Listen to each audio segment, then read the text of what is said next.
In today's video, I'm going to teach you how to deactivate Trainerize. We'll walk through the exact process on the web version, clarify what each option means, and share a few quick tips so you can complete deactivation with confidence. Start on a computer because deactivation can only be done on desktop.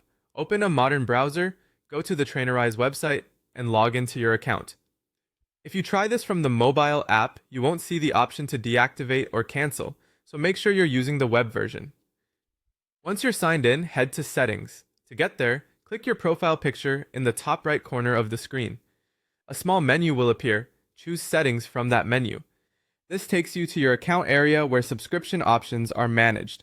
In the Settings area, look to the left sidebar and open the section labeled Billing or Subscription. The exact label can vary based on your account layout, but both lead to the same place: your plan details, invoices, and the controls to cancel, downgrade, or deactivate. On the billing or subscription page, find the action that fits your plan. You may see cancel subscription, downgrade to free plan, or deactivate account. The wording depends on the subscription you're on, but each option leads to the same outcome: ending paid billing and moving your account out of an active paid state. Choose the option that appears for you and click it. Trainerize will guide you through a short confirmation flow. Expect to answer a quick question about your reason for leaving, and then confirm your choice. Read any notes on timing or access carefully. Some accounts indicate when billing stops, whether any remaining time stays active until the end of your current cycle, and when features will be disabled.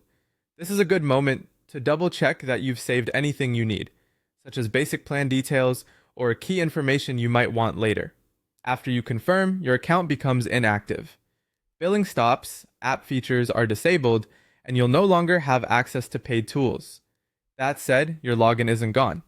You can come back at any time by signing in again and reactivating, or selecting a plan to restore access.